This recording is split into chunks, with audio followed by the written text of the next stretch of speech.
Hello ladies and gentlemen, today in War Thunder we're going to have a look at a vehicle I just unlocked. This is the SU-76M 5th Guards Cavalry Corps tank destroyer that the Russians get at rank 2 battle rating 2.3. Now War Thunder at this moment in time does actually have an event going on which some of you may have missed. It was on the main page of the website but it was taken down. It's called Happy Tankers Day, and if you need any more information on it, there is a War Thunder Reddit post, which will be in the description, so you can click on it.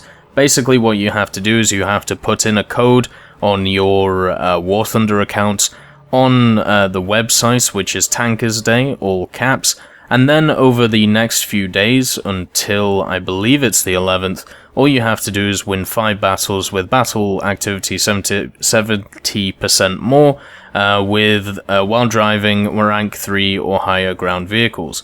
You can either get the M3 medium tank from the Russians, the premium one, or the SU-76M, and if you have both, you get a nice little decoration, so therefore there is something for everyone. So we're going to go through the SU-76M premium here. It's exactly the same as the SU-76M that you have in the tree. It sits at 2.3 and has the 76mm S3, which is a wonderful gun at 2.3.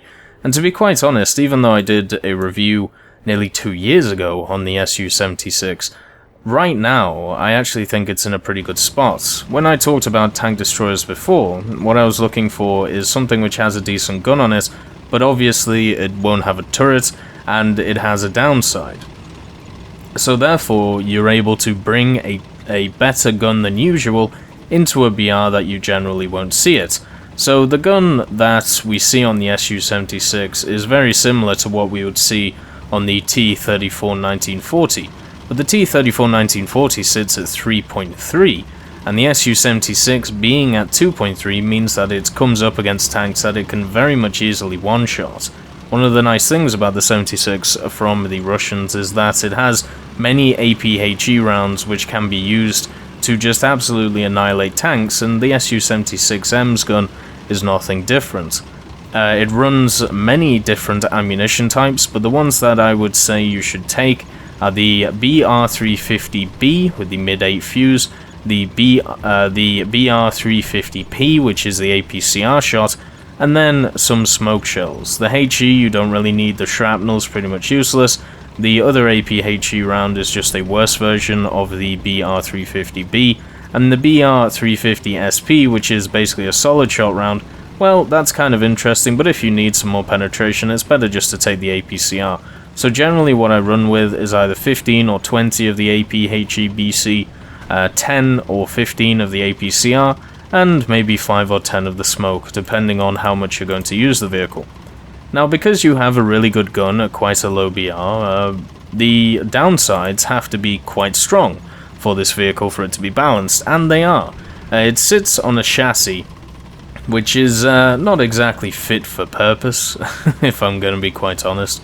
It is, I believe, the T80 chassis, so what you get out of it is not really a lot of armor.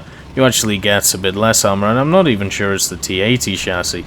It might be some other chassis, it may be something else, but it does look like the T80 one we have in game, just lighter armor.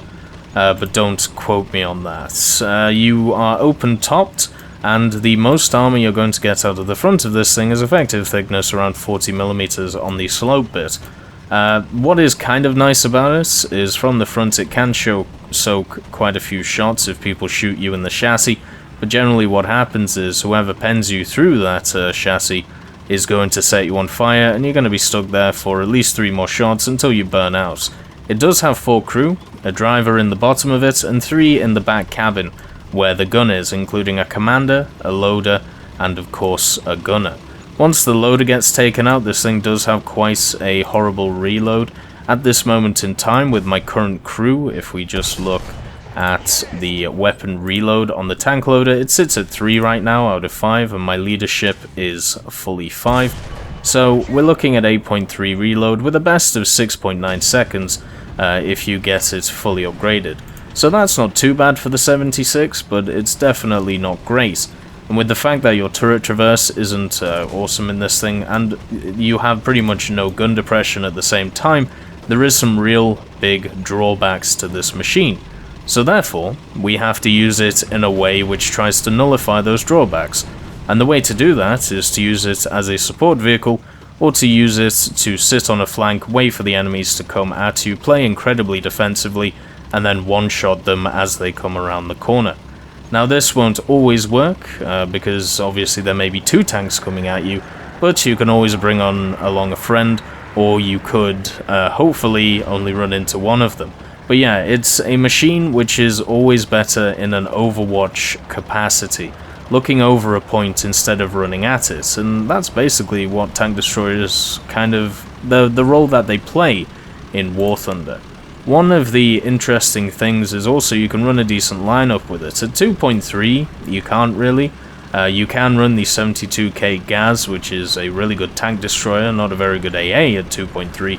And you can also run the T-28 if you feel like it. But if you want to get a much better matchmaking, or a much better lineup, you can flip it up to 2.7, because you can run the T-28E, which is a T-28 with extra armor, the T-50, which is still a wonderful tank, even though it got hard nerfed about a year ago. You can run the I-301 if you have it, and also the DB3B. But if you don't have the I-301, you can always run the I-16 Type 27, which has 2 Shikass machine guns, and also it can carry 6 RBS-82 rockets, which are pretty good at killing whatever targets they want to hit on the ground. So it's a really nice combination that you have at this BR of 2.7, and because the gun on the SU-76M has really good penetration and really good power, it can be up-tiered and still be useful. So you could even take this into 3-0 matches and it would still be useful. The issue is its speed and its armor. They both are incredibly lacking, so once you're in a position and you are fighting, you are going to be stuck there. You're not going to be able to get out of it and reposition or anything like that. So once you find your hidey hole in an Overwatch capacity, you're going to have to stay there for the remainder of the match until the majority of the enemy team is out, and then you can move up. So therefore that means you are kind of confined to a playstyle, and also you're confined to hoping that your team does well. Because you don't have a turret, because you don't have great turret traverse or gun depression, it means that you can't push forward in a meaningful way. You're going to have to wait for the T-28s, the T-34s and the T-50s to be able to do that, and then you're going to support them. And I understand that doesn't fit everybody's playstyle. Generally it doesn't actually fit that many people's playstyle. So therefore, it might be a vehicle which people want to miss, and I can completely understand that. This thing can get 50 cal to death through its turret. Sometimes people will shoot you in the gun breach, and you know, it will get hit and not taken out, and taken out, but nothing else will get taken out behind it. But generally, that won't happen. And with only 4 crew, a plane which strafes you, if it kills 3 of those crew members in the top, and you're playing in realistic, well, you've lost. The tank itself is dead, unless you're on a point and you're doing crew replenishment. So yeah, it can be kind of annoying facing this thing. What is kind of nice is the ammo is generally in the back, so from the front, if you are trying to engage an SU-76, shoot it in the top right corner of its open canopy, basically right next to the gun, and what you'll do with that shot is take out the gunner and the loader in one swoop. If you don't have a shot on that, well, just shoot it anywhere else and you'll set it on fire and kill the driver so it can't move and probably not get a shot on you, and Bob's your uncle. So yeah, the SU-76 also, because the gun is mounted on the back of it, if you are trying to side scrape or push around a corner, it's pretty much impossible to do because of your lack of armor, because of the fact you have to expose the whole of your chassis before you shoot.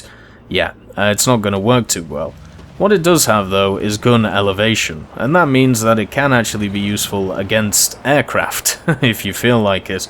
You've got to remember a lot of these Russian vehicles, especially in the tank destroyer line, were actually used in artillery capacity, so the SU-76, the SU-122 and 152 were pretty much artillery pieces which are labelled as tank destroyers in the game.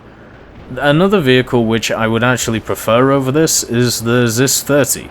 The ZIS-30 has slightly less armor. It can get hull broken now, but it has a better gun, a better reload by quite a lot, and the downsides are still present on the SU-76, apart from it is a bit quicker and you have a better reload.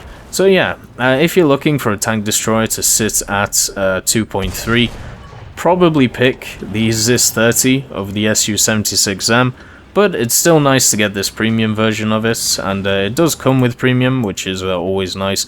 And at the same time, what is also great is the camouflage. The camouflage of the 5th Guard Cavalry Corps is absolutely beautiful in this game, and I hope we get more skins like it. At the same time, you do get some nice decals with it, and it's only 5 wins over the weekend, so it's not exactly that hard to do. And you also, if you have both vehicles already, you get a nice little decoration. So there's something for everyone. I have no idea why they took it down on their main website, but I'm guessing it'll be back up tomorrow or something like that. But anyway, that's a quick look at the SU-76M.